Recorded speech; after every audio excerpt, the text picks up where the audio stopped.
En l'espace de 10 ans, soit entre 1987 et 1997, Paul Verhoeven aura réalisé ça, ça, ça ou encore ça. Si personnellement je suis un gros fan de Robocop, j'estime que mon film préféré de Paul Verhoeven, c'est Starship Troopers. Pourquoi? Parce qu'il y a tout dans Starship Troopers. Du moins, il n'y a que des trucs cool. De la science-fiction, de la guerre, de l'aventure, de l'action, du gore, des extraterrestres. Bref, pour moi, c'est le film...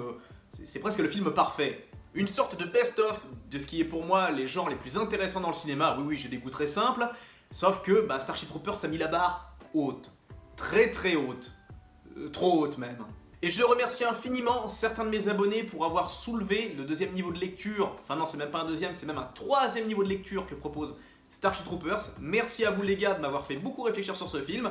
C'est quand même malheureux quoi. Le film, ça fait, je l'ai découvert il y a plus de 20 ans et je viens d'avoir une espèce de red pill grâce à vous, justement grâce à vos commentaires. Donc merci infiniment à vous, cette vidéo vous est dédiée donc sur le pourquoi justement je fais cette vidéo sur Starship Troopers, car ce film a un niveau de lecture, un deuxième et un troisième qui a été décelé par vous. Donc merci infiniment pour vos commentaires aiguisés et plein de sagacité. Bravo les gars. J'en profite d'ailleurs pour les nouveaux sur la chaîne, n'hésitez pas à vous abonner et surtout ceux qui ont l'habitude de me regarder sans être abonné, non mais les gars, là c'est pas sérieux. J'ai lu dans les stats que 60% de ceux qui regardent mes vidéos sont pas abonnés. Mais qu'est-ce que c'est que ça? Vous avez l'habitude de me regarder mais vous n'êtes pas abonné. Je sais que pour vous c'est chiant, je sais que pour vous c'est lourd, je sais, de cliquer sur un bouton abonné parce que je sais pas pourquoi mais je sais que c'est chiant. Mais faites-le s'il vous plaît. Moi je m'abonne à toutes les petites chaînes, je m'abonne à tous les petits gars qui essayent de monter. J'essaye de mettre des commentaires sur les chaînes des petits justement pour qu'ils puissent grimper un petit peu, pour booster leur algorithme. Vous pouvez bien faire ça pour moi quand même, non? Donc s'il vous plaît, pour m'aider à faire grimper ma chaîne et puis pour que je puisse par la suite aider moi aussi les petits, abonnez-vous. S'il vous plaît, chez vous ça va absolument rien changer sur votre YouTube, ça n'apportera aucune différence significative. Moi par contre, ça m'aide énormément. Allez bref, assez parlé, on va parler de Starship Troopers.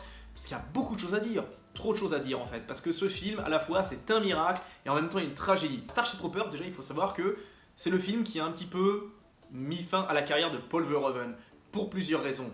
Première raison, le film, enfin c'est ce qui est souvent indiqué dans les rapports, etc., c'est que ce film n'a pas rapporté autant d'argent qu'il était prévu. En fait, il a rapporté à peine le pognon qu'il a coûté Starship Troopers. Malgré, pourtant, c'est un film qui est quand même énorme sur pas mal de plans. Déjà, c'est un pur Paul Verhoeven, vraiment dans la digne tradition de Robocop ou Total Recall, à un point même où on a presque l'impression que Starship Troopers se déroule presque dans le même univers, avec des temporalités différentes bien évidemment.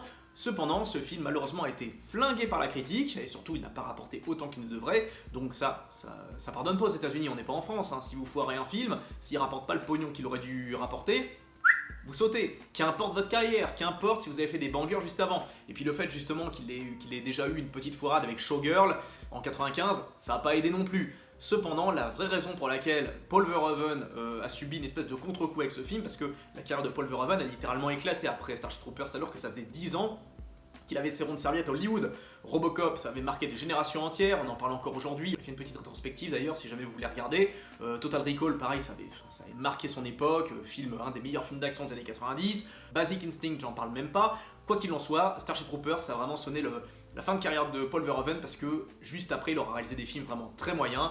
En 2000, donc 3 ans après, il aura réalisé, ou 99, il aura réalisé Hollow Man, un film, ma foi, intéressant, qui n'a pas que des défauts, mais on sent bien que c'est plus du tout le Paul Verhoeven d'avant.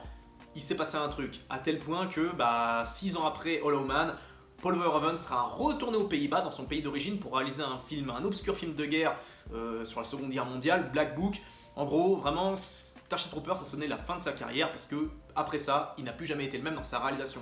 Je vous invite d'ailleurs, j'invite les anglophones à regarder régulièrement des interviews de Paul Verhoeven, d'ailleurs des interviews de tout plein de réalisateurs différents. YouTube vous permet d'écouter, de voir des interviews d'acteurs d'autres pays, et c'est super intéressant, notamment Paul Verhoeven. Je trouve que lui, il a vraiment une certaine forme de phrasé, il a une manière très brute d'aller cash là où il veut nous emmener. C'est pas un type qui va partir dans tous les sens, qui est pas dans des ramifications assez pénibles. Il est comme dans ses films, le mec va direct au concret, et c'est ça justement qui faisait l'essence de Paul Verhoeven. Quoi qu'il en soit, ce film, c'est vraiment un film maudit, Starship Troopers, parce qu'à la fois, ça a sonné la fin de la carrière de Paul Verhoeven, et en même temps, ça a sonné une espèce de... comment ça s'appelle les suites de Starship Troopers sont juste catastrophiques. Le 2, complètement naze. Les suites, complètement bizarres qu'on suivi.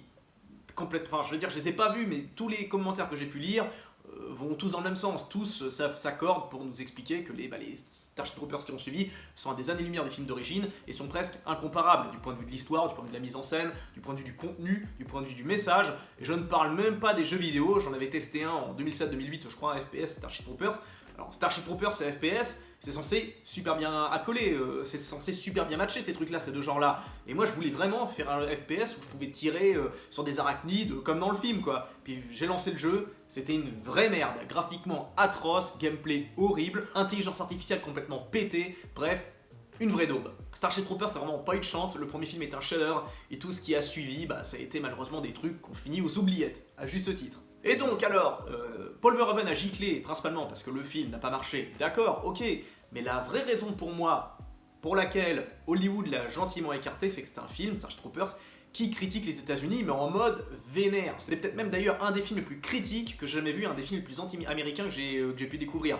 Alors vous allez me dire, d'un côté, c'est un peu normal que Hollywood le dégage justement après ça, parce que ça se fait quand même pas trop non plus de faire un film pour critiquer le pays qui vous a quand même tout donné. Imaginez un petit peu, c'est comme si, je sais pas moi, un gros influenceur, genre Squeezie ou Thibaut InShape, faisait une vidéo YouTube pour critiquer YouTube et les mecs qui regardent. Cependant, ça n'enlève strictement rien à la pertinence de Starship Troopers, il y a vraiment de choses à dire. Alors moi honnêtement, Starship Troopers c'est mon film préféré parce que moi je suis quelqu'un de très simple et je m'arrête par moment au premier niveau de lecture. Et moi le premier niveau de lecture que je voyais dans Starship Troopers, film d'action, film de guerre avec des extraterrestres, c'est super cool. On voit des mecs débarquer sur une planète et qui tirent dans le tas avec en plus des effets de gore super trash où on voit des mecs se faire arracher des têtes, des bras, des jambes, ils se font couper en deux. C'était un film inspiré de ce qu'on voyait dans les années 40, 50, 60, les films de genre américains. On voyait justement des mecs arriver sur notre planète, se battre contre des aliens en plastique. Et Verhoeven a fait du neuf avec du vieux et ça franchement c'était quand même bien géré. Bien évidemment, l'aspect esthétique est juste incroyable, j'adore cette espèce d'esthétique vraiment très simple, presque, c'est de la propagande quoi, je veux dire, tous les acteurs sont des beaux gosses, les meufs sont super belles, déjà Casper Van Dien, c'est vraiment le Tchad avec sa mâchoire carrée, Dennis Richards, j'en parle même pas, même si j'ai personnellement eu plus d'affinité pour Dizzy, qui est quand même, qui pour moi mogue complètement Dennis Richards. Si le film est très barbare, très violent, c'est un film qui montre énormément de belles choses, comme par exemple leur vision du futur. Les gens dans le futur habitent dans des super belles cités, avec des avions à réaction qui slaloment entre les gratte-ciel, on peut aller dans l'espace, on peut aller coloniser d'autres planètes, on peut se faire soigner nickel quand on a quelque chose. Enfin, c'est un futur qui fait rêver. Moi, personnellement, c'est un futur que je kiffe, quoi. Paul Verhoeven, on lui a reproché de s'être inspiré un peu trop des films de Leni Riefenstahl, donc celle qui faisait les films de propagande pour l'Allemagne nationale-socialiste. Cependant, c'est des trucs qui claquent quand même. Et je vous rappelle qu'on n'a pas attendu l'Allemagne ni l'URSS pour faire de la propagande. Et on s'est certainement pas arrêté à l'Allemagne et à la Russie pour continuer la propagande. Si vous regardez par exemple les affiches de, de recrutement américaine pour entrer dans l'armée, si ça c'est pas de la propagande, qu'est-ce que c'est? Donc moi je m'étais arrêté à ce niveau-là, même si je savais qu'il y avait un deuxième niveau de lecture. Pour autant, ce deuxième niveau de lecture, pour moi, il était simple, dans le sens où, en gros, Paul Verhoeven dénonce un régime fasciste, parce que, en gros, ceux qui vont se battre, ils ont des droits, ils deviennent des citoyens, contrairement aux autres, à la plèbe, qui eux, par contre, n'auront aucun droit s'ils vont pas au front. Il y a une glorification de l'impérialisme, de ce genre de truc. Le truc, c'est que, moi, ce qui me gonflait, c'est que j'étais en mode, c'est cool, ok, la critique du fascisme, mais le fascisme, ça fait peut-être, une bonne cinquantaine d'années que c'est disparu. Il y a quand même un peu plus pertinent comme message, parce que critiquer les nazis et les fascistes 50 ans après leur disparition, déjà c'est pas très pertinent, c'est pas très courageux, et surtout c'est pas ouf quoi, je veux dire en termes de message. Ça c'est ce que je pensais, mais je remercie encore une fois de plus les abonnés qui ont souligné certains éléments, ce troisième niveau de lecture. En fait, Starship Troopers c'est un film relativement anti-américain, du moins qui a une vision qui est très pertinente, qui est pas juste un anti-américanisme primaire en mode oh là là les Américains vous produisez beaucoup d'obèses, oh là là vous allez faire la guerre partout, franchement c'est pas bien. Non, ça va encore plus loin que ça. C'est je pense la raison pour laquelle Paul Verhoeven a sauté de l'industrie hollywoodienne. En fait, ce qui est montré dans le film, c'est quand même très flagrant. Et honnêtement, j'avais plongé moi dans le premier niveau de lecture et dans le deuxième. Je m'étais pas posé de questions, j'avais pas vu plus loin. Alors que pourtant chez Verhoeven, faut se méfier. On avait déjà vu ça dans Robocop, le premier. En premier niveau de lecture, c'est presque un nanar, quoi. Donc c'est-à-dire un flic qui se fait buter en service, il est ressuscité à travers un cyborg et en tant que cyborg, il va buter des criminels et il va se venger. Ça tient sur un timbre-poste. Il n'y a rien de plus simple, le scénario de Robocop. Pour autant, il y a un deuxième niveau de lecture. Critique des corporations, critique de l'état général de la société, où on laisse la police se démerder face aux criminels, où les criminels sont soutenus défendus par des avocats véreux, ou les mecs qui veulent remplacer les flics, ils ont une vision très capitaliste, très carrée du genre humain, c'est-à-dire qu'ils voient uniquement le profit et rien d'autre. Enfin, il y a quand même un deuxième niveau de lecture, même si on le capte pas la première fois, on le ressent quand même. C'est pour ça que quand on regarde un film de Paul Verhoeven, au premier plan, on voit vraiment qu'un film d'action bourrin et violent, comme pour Total Recall, et quand on creuse un peu, on s'aperçoit qu'il y a toujours un message, un second niveau de lecture, et c'est dans Starship Troopers où il y a un troisième niveau de lecture. Premier niveau de lecture, film d'action, science-fiction bourrin, donc on s'arrête à ça, enfin moi c'est à ça où je m'étais arrêté. Deuxième niveau de lecture, critique du fascisme, de l'impérialisme, etc. Parce que bon, c'est le culte de la force, de la conquête, ok. Et le troisième niveau de lecture, qui est une critique de l'impérialisme américain, mais pas que. Quand on reprend l'histoire de Starship Troopers, c'est quoi? C'est Johnny Rico, donc ce beau gosse, vraiment la caricature, l'archétype du beau gosse avec sa mâchoire de Tchad. Acteur d'ailleurs qui a joué dans une sitcom, enfin qui a été révélé dans une sitcom, comme pour Dennis Richards, comme pour cet acteur-là également. Enfin, tout le casting est composé de personnes qui ont joué d'acteurs et d'actrices qui ont joué dans des sitcoms. Et d'ailleurs, il faut noter, ça c'est encore ce qui rejoint le premier niveau de lecture, c'est que c'est les dialogues. Réécoutez les dialogues de Starship Troopers, comme pour Robocop et Total Recall, vous allez halluciner. Il n'y a pas plus simple comme dialogue. C'est vraiment limite presque insultant pour l'intelligence, parce que tous ces acteurs-là récitent leur dialogue sans aucune intensité, sans aucune authenticité, c'est vraiment du récité, quoi. Vraiment, ils récitent leur dialogue, un petit peu comme dans un film de Christopher Nolan, encore plus aseptisé. C'est dire, par exemple, il y a ce passage où il y a le rigolo de service là, qui va dans la douche, prendre sa douche avec tout le monde, alors les meufs et les gars, c'est une grande mixité, comme on avait vu dans la scène des vestiaires dans Robocop, ça c'est pareil. Quelque chose que vous voulez dénoncer un petit peu Verhoeven, mais ça encore c'est autre chose. Pour revenir au dialogue, donc à un moment il y a le rigolo de service qui interroge les gens qui prennent leur douche, et en fait ils ont tous des réponses qui sont lunaires. Genre ils leur demandent pourquoi t'es rentré dans l'infanterie mobile, toi, pourquoi t'es dans l'armée? Et en fait ils répondent comme des slogans publicitaires. Et il y a un gars, il fait alors moi je me suis inscrit, moi je voulais aller à Harvard, mais comme c'est trop cher, je suis passé par l'infanterie mobile parce qu'en 2 ans, si je reste 2 ans, c'est la fédération qui paye les études pour moi, quoi. Et là, il pose une question à une meuf et en gros elle dit alors en gros je veux faire des études, pareil, même chose, où je veux atteindre un poste de haut fonctionnaire et pour ça je dois faire 3 ans dans l'infanterie mobile. Et ils le disent vraiment d'une façon ultra sceptisé. On parle pas comme ça dans la vraie vie, quoi. Et il y a la même chose dans Robocop, même chose dans Total Recall. C'est ça justement ce que Verhoeven aime bien faire, c'est que vraiment il nous met en premier plan des dialogues hyper simplistes avec en arrière-plan quelque chose de beaucoup plus profond, de beaucoup plus humain. Et donc ce troisième niveau de lecture, j'y viens enfin, c'est que quand on regarde la société qui est montrée, même si c'est une belle société où en gros il y a des super soins, au niveau technologique on est au top, et c'est même visionnaire par certains aspects, certains plans, comme par exemple dans le film. Un peu comme pour Robocop, mais cette fois c'est en plus évolué, où on a droit à des spots internet, des publicités sur internet, parce que vous voyez, vous avez le film, puis vraiment il y a des spots publicitaires qui apparaissent, et en gros on comprend qu'on est un peu sur la toile. On regarde le film à travers nos yeux de téléspectateurs, et en même temps dans le film, on a comme des espèces de possibilités, enfin on croit qu'on a la possibilité de pouvoir aller sur internet. Voulez-vous en savoir plus? Vous voyez, pour ceux qui ont vu le film, vous voyez forcément à quoi je fais allusion. Et quoi qu'il en soit, le monde qu'on nous montre dans Starship Troopers, c'est un monde qui fait presque rêver. Une humanité qui est liée ensemble pour aller se friter contre des aliens, pour qu'on puisse continuer à vivre notre dream, tranquille, dans une société hyper safe, hyper pure. Bref, c'est un monde parfait, quoi. Seulement, quand on creuse un peu, on s'aperçoit qu'il y a un truc qui cloche. Enfin, j'ai compris ça grâce aux commentaires de mes abonnés. Merci encore à vous, les gars. Et en gros, quand on fait le rapprochement, on s'aperçoit de quoi? Donc, en gros, Starship Troopers, c'est des humains qui veulent aller sur une autre planète pour niquer des aliens. D'accord. En soi, on se dit, bon, pourquoi pas, c'est des aliens, ils sont dégueulasses, c'est des arachnides, je vois pas le problème d'aller les niquer. Je comprends tout à fait. Seulement, c'est quoi le motif? Le motif, c'est en gros, ces aliens, ils veulent nous détruire. Bon, ok. Sauf que là, c'est pas des aliens comme dans Independence Day qui nous envoient un vaisseau spatial pour nous désintégrer la gueule. C'est des arachnides, c'est des parasites, c'est des insectes. Les trucs, ils ont aucune réelle puissance, ils ont aucune force de frappe. C'est des trucs qu'on peut exterminer comme ça avec une grosse bombe d'insecticide géante.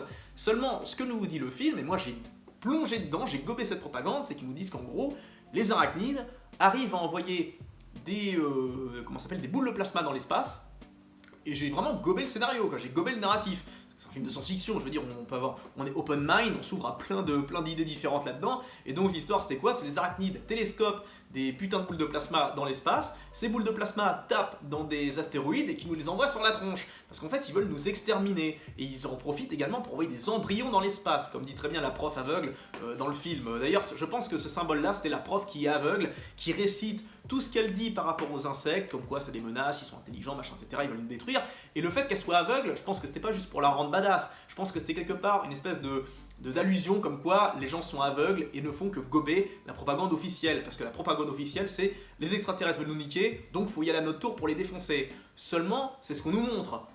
Et on va pas évidemment nous montrer ce qu'on n'a pas envie de nous montrer, enfin, vous m'avez compris quoi. Et moi je pense que la théorie, j'ai beaucoup réfléchi à ça, notamment, je le redis encore grâce aux commentaires, c'est qu'en fait, c'est une critique de l'impérialisme américain qui veut aller ailleurs sous des motifs humanistes pour aller massacrer les personnes qui se trouvent sur cette place et gauler, pomper les ressources. Alors je sais qu'on va dire oui, on connaît cette histoire-là par rapport à l'invasion d'Irak, soi-disant avec les armes de destruction massive, etc. en 2003. Pour ceux qui ont connu un peu ça, forcément vous voyez à peu près l'illusion. Seulement les Américains, ils n'ont pas attendu 2003 pour aller botter le cul d'autres pays, de pays plus faibles, pour pomper les ressources. Eux, comme tant d'autres d'ailleurs, tous les pays ont fait ça, même des pays plus pauvres ont été niqués d'autres pays plus pauvres. Enfin, c'est l'histoire de l'humanité, c'est comme ça que ça marche. Seulement les États-Unis, là-dessus, ils n'ont aucune leçon à donner, même s'ils sont très forts pour nous expliquer, nous parler de bonté, de pâquerette, je veux dire comment ça s'appelle, de droits de l'homme, etc. Alors que les mecs, sur 300 ans d'existence, ils ont été faire la guerre dans je sais pas combien de pays différents. Bref, et en tout cas, ce qui est montré, c'est que en gros, les extraterrestres nous envoient des astéroïdes sur la tronche.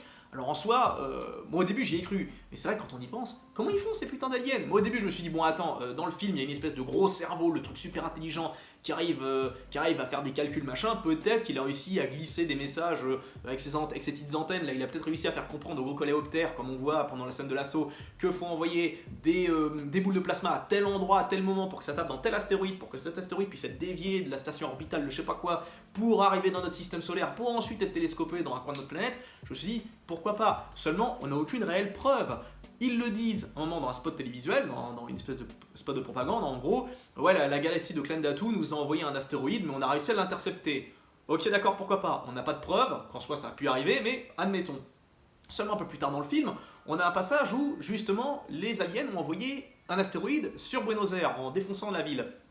Déjà pareil, encore une anecdote, c'est les dialogues. Vraiment donc t'as Johnny Rico qui voit que l'astéroïde a pété sa ville natale, et il y a un espèce de grand écran, t'as tous les soldats qui se ramènent pour voir ce qui s'est passé. Alors il y a des images avec des flammes machin, un compte de nombre de morts, vous savez, qui fait que défiler en temps réel quoi, genre, enfin c'est vraiment angoissant quand on voit du feu avec des photos etc de bâtiments en flammes machin, puis alors le décompte de morts, et il y a sa copine qui est à côté de lui qui fait c'est chez nous Johnny, ce qui s'appelle Johnny Rico en plus, bref le gros cliché, et donc il regarde donc le spectacle, et à un moment il y a la meuf, elle lui fait et nos familles quoi, c'est vraiment des dialogues mais d'une simplicité mais presque d'enfant, enfin au niveau des dialogues c'est 5 ans d'âge mental, et en gros donc je voulais juste rebondir là-dessus, mais donc les aliens nous envoient des astéroïdes sur la tronche, et le truc c'est qu'on est capable de les intercepter comme c'est montré au début, et là comme par hasard on n'a pas vu cet astéroïde, l'astéroïde est rentré comme ça a défoncé Buenos Aires, on n'a pas été foutu de le capter.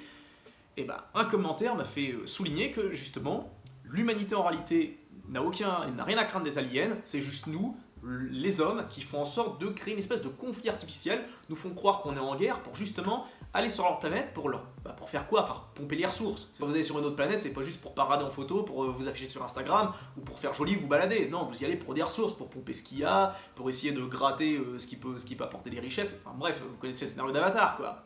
Et donc, on n'a aucune idée justement si ces aliens sont réellement dangereux, on le sait pas, donc ça amène cette réflexion. Et cette réflexion, on le comprend au fur et à mesure, quand on veut voir le film à travers ce troisième niveau de lecture, parce qu'il y a énormément d'incohérences. Déjà d'une, on apprend que l'humanité, en gros, décide d'y aller après se battre contre les arachnides, après qu'une colonie de Mormons y ait été pour s'installer sur une de ces planètes. Comme on voit un petit extrait. Le truc, c'est que les gens qui y vont, c'est des Mormons, ils n'ont pas d'armes, etc. Et ils se font massacrer par les arachnides. Parce que les arachnides, c'est des animaux. Eux, ils connaissent pas les négociations, les trucs comme ça, les protocoles. Eux, ils voient un être différent de leur race sur leur planète, ils voient ça comme une menace, ils leur défoncent la gueule. Et c'est ce qui s'est produit avec les Mormons. Et le truc, c'est que ça a servi d'alibi, justement, un peu comme pour les armes de destruction massive en Irak, ça a servi d'alibi pour aller là-bas, pour leur botter le cul. Seulement, le truc, c'est que c'est des arachnides, c'est des parasites. Qu'est-ce qu'on a besoin d'envoyer des centaines de milliers de jeunes se friter comme d'une façon presque médiévale, en mode one versus one, en armée, comme dans les films, comme dans les Seigneurs Anneaux, des trucs comme ça, ou des trucs sur le Moyen-Âge. Comment ça se fait qu'on envoie des mecs au sol se friter contre des putains d'arachnides qui font 3 mètres de haut quoi? Ça n'a aucun sens, parce qu'au point de vue technologique, on arrive à un point dans cette époque-là, dans ce monde-là, où on peut annihiler une planète complètement sans envoyer un seul mec sur le front. Il y a juste à envoyer des bombes, envoyer je sais pas des trucs de gaz ou je sais pas quoi si on veut rien détruire. Terminé, on en termine avec les arachnides. Seulement, on envoie des mecs au front, des jeunes, toute la jeunesse de la Terre, pour aller se friter contre des aliens. Ça n'a pas de sens, surtout qu'en plus, c'est pas des aliens qui sont hyper intelligents, ils ont juste une intelligence de base, ils se fritent juste je veux dire, en combat concret sur Terre, basta. C'est pas des trucs, je veux dire, qui ont une intelligence ultra poussée, donc il n'y a pas besoin forcément d'envoyer des mecs sur le terrain pour découvrir comment ça se passe. Non, vous vitriolez tout ça à coup de, je sais pas moi, à coup de plasma, à coup de laser, j'en sais rien, puis on n'en parle plus. Non, ils envoient tout le monde là-dedans. Alors pourquoi ? Pourquoi ils envoient tous ces gars, tous ces jeunes gens crever? Parce qu'en réalité, le monde de Starship Troopers, c'est un monde vraiment radical du point de vue social. Qu'est-ce qu'on apprend avec notre héros Johnny Rico? On apprend que c'est un type qui est issu un petit peu de la bourgeoisie, qui vient d'une belle famille, et on comprend que sa famille a les moyens, justement, ils ont les moyens pour que Johnny Rico devienne directement un citoyen. Parce que cet univers, justement, c'est ça la propagande fasciste, en gros, c'est qu'il y a les citoyens, donc qui ont fait l'armée, machin, etc., qui ont des droits par rapport aux civils. Les civils, eux, ont des droits limités, ils n'ont pas le droit de vote, ce genre de trucs, et ceux qui ont servi dans l'armée, eux, ils ont le droit de vote, ils ont le droit à la propriété, ce genre de bail. Et le truc, c'est que Rico a les moyens d'être directement un citoyen, il n'a pas besoin de passer par l'armée. Le truc, c'est que c'est un gars un peu limité intellectuellement, qui est pas non plus une grosse flèche, qui veut rester avec ses potes, en fait, avec sa copine, et il n'a pas le niveau pour aller au-delà de l'infanterie mobile. Il a juste le niveau pour être un troufion de base, et pas devenir un pilote, ou un type qui bosse dans la recherche, dans les trucs scientifiques, etc. Et le truc, c'est qu'il refuse donc les privilèges de sa famille, parce que c'est une famille qui a du pognon, et il préfère aller à l'armée. Et qu'est-ce qu'on voit justement dans comment s'appelle à l'armée? On voit des pauvres en réalité. On voit dans son contingent, on voit un fermier, donc un type qui bosse qui bosse dans l'agriculture. Bon, c'est pas un milieu qui est réputé, je veux dire, pour palper énormément de pognon. On apprend qu'il y a un dégât, justement, le Mexicain, là, qui dit en gros que lui, il fait l'armée justement pour pouvoir aller à Harvard, pour pouvoir avoir l'argent pour étudier. Une meuf dit qu'elle rentre dans l'armée pour pouvoir avoir des gosses. Donc c'est un monde qui est quand même assez radical, quoi, par certains aspects, quoi. Et le truc, c'est que c'est un peu une critique de l'Amérique normale, dans le sens où, par exemple, quand vous êtes pauvre, je dis pas que c'est un niveau de radicalité comme ça, hein, mais par exemple, quand vous êtes pauvre aux États-Unis, vous avez très peu de marge de manœuvre comparé en France. Et c'est même ça d'ailleurs dans tous les pays anglo-saxons. D'ailleurs, si je vous invite à vous renseigner sur la vie des pauvres aux États-Unis, les jeunes, la plupart d'entre eux, leur seul espoir de sortie, de s'en sortir socialement, de pouvoir faire des études, c'est de passer par la case armée, c'est de passer chez les Marines, donc c'est-à-dire devenir un troufion pour espérer grimper les échelons, pour avoir du fric, etc. Bon, malheureusement, pour beaucoup d'entre eux, ça finit souvent en dépression, quand ça finit pas directement en mort, carrément sur le front, ou en amputation à cause de, je sais pas, ils auraient marché sur une mine ou un truc comme ça. J'ai pas mal regardé de documentaires sur les mecs qui vont au front à l'armée aux États-Unis, et ça fait froid dans le dos, quoi. C'est quand vous êtes pauvre aux États-Unis, c'est pas drôle du tout, hein. C'est ce qu'on nous montre, le rêve américain, l'Amérique, etc., qui est super, il y a des belles villes, Los Angeles, New York, etc., mais quand vous creusez un peu, quand vous regardez au niveau social, c'est une catastrophe. Ne serait-ce que vos prix, le prix, je sais pas, le coût médical quand il vous arrive une galère, le coût des études, où il y a encore des étudiants qui ont passé la cinquantaine et qui continuent à rembourser leurs prêts étudiants, enfin bref, c'est une grosse dinguerie, et c'est malheureusement un système qu'on va de plus en plus aller là-dessus en France, je vois le coup venir, parce qu'il y a tellement de pognon à se faire pour certains que forcément ça va s'inspirer du modèle anglo-saxon pour palper encore plus de cash, et donc c'est pour ça les gars, battez-vous pour votre modèle social, parce que je vous dis, il n'y a pas beaucoup d'équivalents au monde, et c'est pas parce que quelque chose est acquis à l'instant T que ça va être le cas dans 10 ans, quoi. Et donc pour revenir à tous ces gens, donc ces jeunes gens qui vont faire l'armée dans Starship Troopers, on voit bien que c'est des pauvres, que c'est pas des gens qui sont issus des classes sociales élevées. Donc, et eux, leur seul espoir de pouvoir atteindre certains privilèges, c'est d'aller dans l'armée. Et le truc, c'est que ce monde militaire est impitoyable. C'est vraiment quand vous allez au front, vous avez une chance sur deux de crever, quoi, parce que comme on voit bien dans ces batailles rangées, vous avez de fortes chances de finir amputé, de finir massacré par des arachnides, vous avez très peu de chances de vous en sortir. Et on peut se demander si le monde de Starship Troopers, c'est pas un système malthusien, un système génocidaire, où en gros, ils envoient tous les jeunes crever, les jeunes des basses classes sociales, et puis ils gardent justement les bourges pour les laisser un peu dans les postes clés, donc dans la recherche, dans la science, dans les postes les plus haut placés, et puis tous les troufions, tous les pauvres, on les envoie au front, quoi, pour en même temps pour qu'ils débarrassent le plancher, qui servent à quelque chose, parce que les arachnides, c'est un peu un alibi pour massacrer tous ces gens-là. On va pas leur dire franchement, bon écoutez, vous êtes des pauvres, vous faites chier, vous euthanasiez directement, on n'en parle plus. Non, on se sert d'eux pour aller faire le ménage, pour les occuper sur une autre planète, et entre deux, pendant qu'ils en profitent pour massacrer les arachnides, après on en profite pour prendre les ressources. Puis on leur fait gober un baratin, comme quoi les arachnides c'est une menace pour la société, pour la civilisation, pour l'humanité. Alors ils disent pas démocratie ou des trucs comme ça, ils emploient pas des termes comme ça, mais plus humanité, etc., pour englober tout ça, pour faire encore plus cliché, parce que vraiment, Verhoeven, quand vous regardez le film, vous avez l'impression d'être avec une grosse loupe en mode ah ouais, il veut nous montrer ça. Puis quand vous dézoomez, en fait, vous vous rendez compte qu'effectivement, il a un gros message de malade à vous transmettre.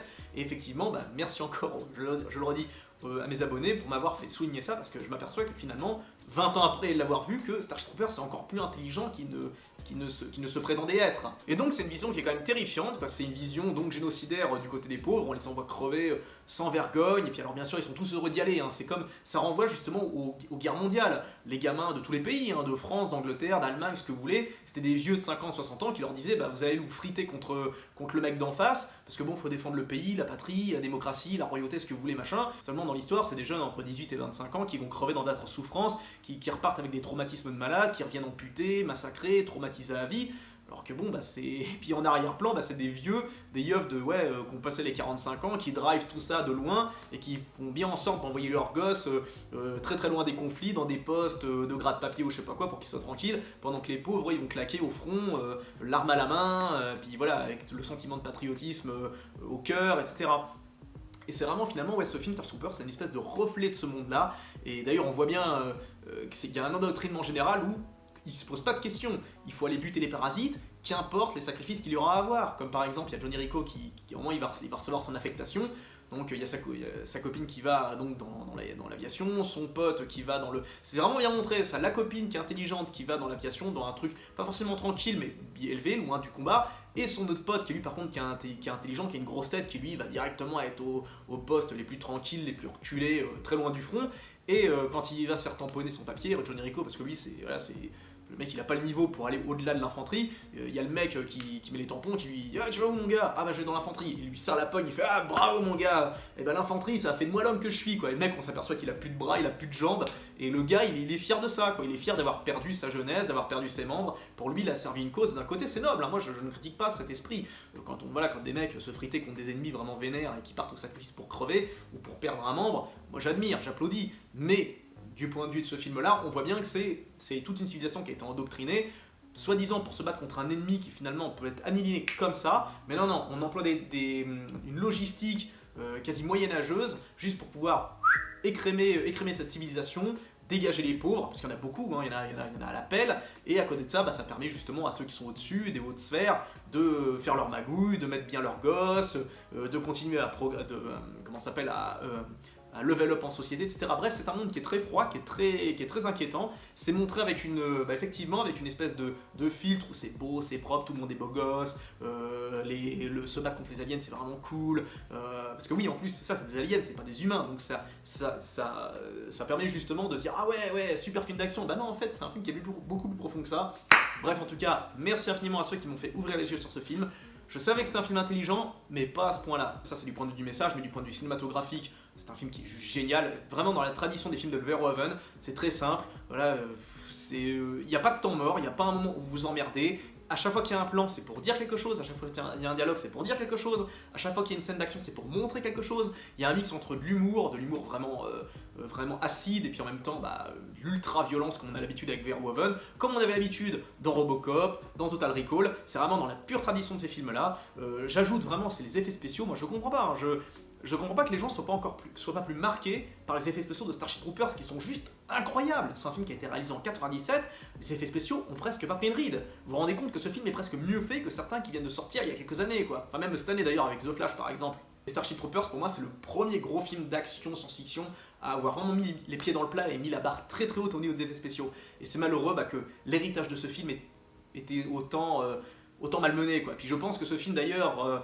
Malheureusement, on ne reverra pas d'autres Starship Troopers parce que ce film est beaucoup trop intelligent pour être montré, je pense, aux masses à l'heure actuelle. C'est un film qui disait beaucoup trop de choses, même si je ne l'ai pas calculé la première fois. La preuve, c'est les commentaires qui m'ont ouvert les yeux. Seulement, le truc, c'est que, il n'y a pas que moi qui suis Enfin, je veux dire, il n'y a pas que des débiles comme moi qui vont au cinéma, il y a des gens très intelligents qui vont voir des films, et je pense que c'est pas dans l'intérêt du système hollywoodien, etc., de montrer d'autres films avec la même pertinence et la même intelligence que Starship Troopers, donc ils vont nous servir plutôt des Marvel, des conneries comme ça, et plus des films comme Starship Troopers qui vraiment manquent au cinéma. On veut voir des films comme ça avec un niveau de critique, un niveau de mise en scène, un niveau d'intelligence, un niveau de perspicacité. On veut revoir des films comme ça, malheureusement. Des films comme Starship Troopers, c'est des exceptions qu'on n'aura malheureusement pas l'occasion de revoir avant un bon moment, je pense, malheureusement. Donc chérissez cette œuvre qui est juste incroyable.